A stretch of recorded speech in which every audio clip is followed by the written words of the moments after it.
ବଣପାହାଡ଼ଘରା କେନ୍ଦୁଝର ଜିଲ୍ଲା ବାଂଶପାଳ ବ୍ଲକ ଗନାସିକାର ଜୁଆଙ୍ଗ ଯୁବକ ଯିବେ ଦିଲ୍ଲୀ, ଯାହାକି ତାଙ୍କୁ ରାଷ୍ଟ୍ରପତି ଭବନରୁ ଡାକରା ଆସିଛି। କଥାଟି ଆଶ୍ଚର୍ଯ୍ୟ ଲାଗୁଥିଲେ ବି ସତ। କ'ଣ ପାଇଁ ସେ ରାଷ୍ଟ୍ରପତି ଭବନରୁ ତାଙ୍କୁ ଡାକରା ଆସିଛି, ମୋ ସହିତ ଯୋଡ଼ି ହୋଇଛନ୍ତି ମାୟାଧର ଜୁଆଙ୍ଗ। ତାଙ୍କୁ ପଚାରି ବୁଝିବା ଆପଣ ନାଁଟା ଇଏ। ମୋ ନାଁ ଶ୍ରୀ ମାୟାଧର ଜୁଆଙ୍ଗ, ଘର Ganasika, Banspal block, GP Ganasika, Keonjhar district. ଯେଉଁ ରାଷ୍ଟ୍ରପତି ଭବନରୁ ଡାକରା ଆସିଛି, କ'ଣ ପାଇଁ ଡାକରା ଆସିଛି, କ'ଣ ଆପଣ କ'ଣ କରୁଛନ୍ତି? ନ୍ୟୁ ଦିଲ୍ଲୀରେ ଗୋଟେ ଆମର ଅଗଷ୍ଟ 15ରେ ଗୋଟେ ପ୍ରୋଗ୍ରାମ ଅଛି। ଧନ୍ୟବାଦ ଦେବି ମୁଁ ମହାମୟୀ ରାଷ୍ଟ୍ରପତିଙ୍କୁ। ମୋ ପାଖକୁ ଗୋଟେ ନିମନ୍ତ୍ରଣ ପତ୍ର ପଠାଇଛନ୍ତି। ମୁଁ ସେ ନିମନ୍ତ୍ରଣ ପତ୍ର ପାଇ ବହୁତ ଖୁସି। ଆମ ଗ୍ରାମ ଅଞ୍ଚଳର ବାସୀ ବହୁତ ଲୋକ ବହୁତ ଖୁସି ଏବଂ ମୁଁ ବି ତ ବହୁତ ଗର୍ବିତ। 2017-18 ମସିହାରେ ମୁଁ ଜେଡ଼ିଏ ଅଫିସରେ ମୁଁ କାମ କରୁଥିଲି ସିଆର୍ବି ଭାବରେ। ଆମ ଜୁଆଙ୍ଗ ଜନଜାତିଙ୍କ ଉପରେ ବହୁତ ବିଭିନ୍ନ ପ୍ରକାରର କାମ କରୁ ଆସୁଥିଲି। ବିଭିନ୍ନ ସମସ୍ୟା ଆମର ପାଣି, ଜଙ୍ଗଲ ଜମି ନିରାକରଣ ଏଗା ସବୁ କାମ କରି ଆସୁଥିଲି।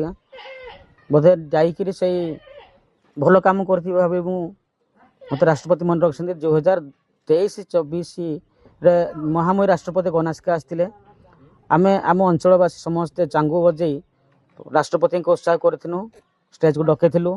ସେ ଖୁସି ହେଇକିରି ଆମକୁ ଆମ ଜୁଆଙ୍ଗ ଜାତି ବା କେତେ ଜଣ ମେମ୍ବରକୁ ନେଇକରି ଆମକୁ ଡକେଇଥିଲେ ଭିତରେ, ମାନେ ତାଙ୍କ ପାଖକୁ ପୁଙ୍ଖାନ କଥା ହେବା ପାଇଁ। ତ ସେତେବେଳେ ବିଭିନ୍ନ ପ୍ରକାର ସମସ୍ୟା ପଚାରିଥିଲେ ଆମକୁ, ମୋର ଆପଣମାନଙ୍କର କ'ଣ କ'ଣ ସମସ୍ୟା ଦୂର ହେଇଛି, ଦୂର ହେଇନି ଗୁଡ଼ା, ସେ ସମସ୍ୟା ବିଷୟରେ ସବୁ କଥା ହେଇଥିଲୁ। ସେ ବିଷୟରେ ଆମେ ବି କହିଥିଲୁ ଆମ ଜୁଆଙ୍ଗ ଯେତିକି ଗାଁ ଅଛି ସେମାନେ କିନ୍ତୁ ଉନ୍ନତି ହେବେ, ସେଥିପାଇଁ ଆମର ବହୁତ ଆମକୁ ଆଲୋଚନା କରିଥିଲେ। କେନ୍ଦୁଝର ଜିଲ୍ଲା ହେଉଛି ବାଂଶପାଳ ବ୍ଲକ ସବୁଠୁ ପଛୁଆ ବ୍ଲକ, ବାଂଶପାଳ ବ୍ଲକ।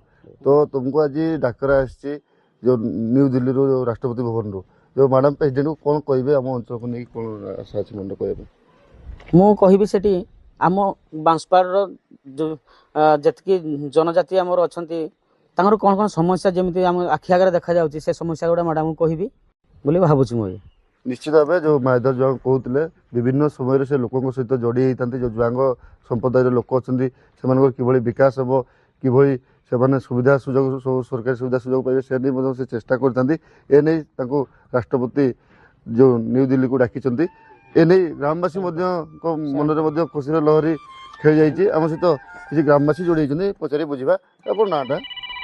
ରାଷ୍ଟ୍ରପତି ଜୁଆଙ୍ଗ। ଯେଉଁ ଆପଣଙ୍କର ଗାଁର ଆଜି ଗୋଟେ ପିଲା ମହାମହିମ ରାଷ୍ଟ୍ରପତି ତାଙ୍କୁ ଦିଲ୍ଲୀ ଡାକରା ହେଇଛି, ତାକୁ ଡାକିଛନ୍ତି ମାୟାଧର ଜୁଆଙ୍ଗ, କେତେ କ'ଣ ଖୁସି, କ'ଣ କହିବେ? ବହୁତ ଖୁସି ଆଜ୍ଞା, ଆମର ଅଞ୍ଚଳବାସୀ ବହୁତ ଖୁସି। ଆମ ଜୁଆଙ୍ଗ ପିଲା ଜଣେ ଯାଉଛି ସେଠି ରାଷ୍ଟ୍ରପତି ପାଖକୁ, ତେଣୁକରି ଆମେ ବହୁତ ଖୁସି ଆଜ୍ଞା। ରାଷ୍ଟ୍ରପତି ଯେଉଁ ଆପଣଙ୍କ ଗାଁକୁ ଆସିଥିଲେ, କ'ଣ କ'ଣ ସବୁ ସେ ସମୟରେ ହେଇଥିଲା, କ'ଣ ସେ ବିଷୟରେ?